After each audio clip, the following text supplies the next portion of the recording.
तो दोस्तों आज हम अध्ययन करने वाले हिंदी साहित्य के एक महत्वपूर्ण कवि रघुवीर साय जी का जीवन परिचय। तो चलो शुरू करते हैं।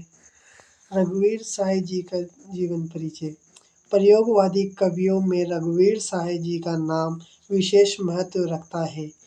इनका जन्म 9 दिसंबर को लखनऊ में उत्तर प्रदेश में हुआ।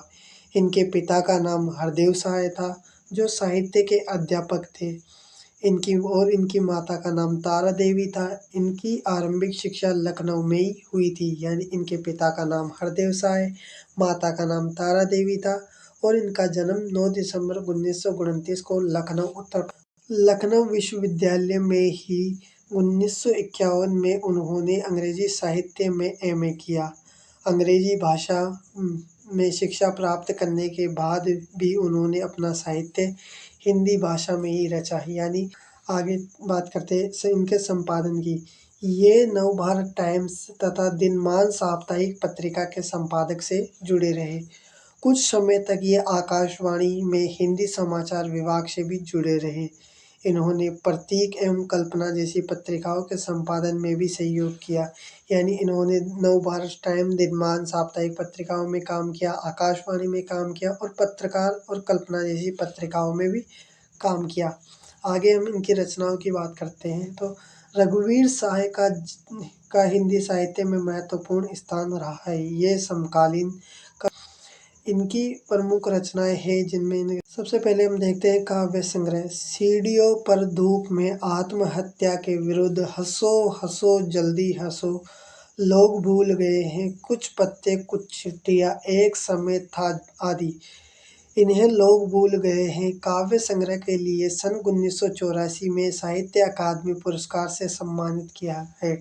यानी जो इनका काव्य संग्रह था लोग भूल गए हैं, उसके लिए इनको 1984 में साहित्य अकादमी पुरस्कार दिया गया है। आगे हम बात करते हैं इनकी साहित्यिक विशेषताओं की।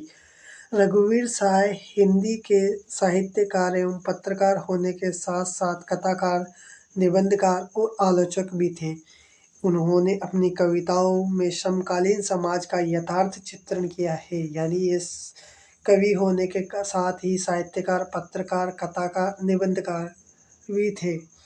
इन्होंने अपने समय का सामाजिक वर्णन किया है। उन्होंने समकालीन समाज में व्याप्त भ्रष्टाचार, शोषण और मध्यवर्गीय जीवन कुरीतियों पर व्यंग्य किया है। यानी इनकी रचनाओं में हमें भ्रष्टाचार, शोषण और मध्य वर्गीय जीवन और कुरीतियों पर व्यंग्य देखने को मिलता है।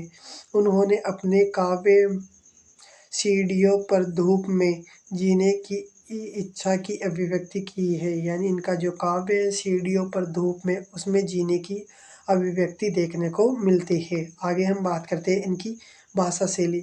रघुवीर साय ने प्राय सामान्य बोलचाल की भाषा का प्रयोग किया है। यानी इनकी रचनाओं में हमें सामान्य भाषा, जो कि बोलचाल की भाषा है, वो देखने को मिलती है।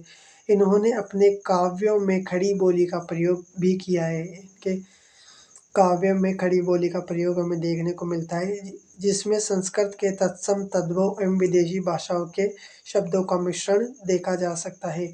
इन्होंने अलंकारों और छंदों का भी सुंदर प्रयोग अपनी रचनाओं में किया है। यानी इनके काव्य में हमें संस्कृत के शब्द, तत्सम, तद्भव, विदेशी भाषाओं के शब्दों का मिश्रण देखने को मिलता है। इनकी रचनाओं में अलंकार और छंदों का सुंदर प्रयोग मिलता है। अतः इनकी भाषा सरल, सहज और स्वाभाविक प्रभावमयी है। आगे चलते हैं इनकी मृत्यु। रघुवीर साय जी का 30 दिसंबर 1990 को दिल्ली में निधन हो गया। यानी इनकी मृत्यु 30 दिसंबर 1990 को दिल्ली में हो गई थी। आई होप आपको वीडियो पसंद आई होगी। यदि वीडियो को पसंद आई तो वीडियो को लाइक करें, हमारे चैनल को सब्सक्राइब करें। धन्यवाद।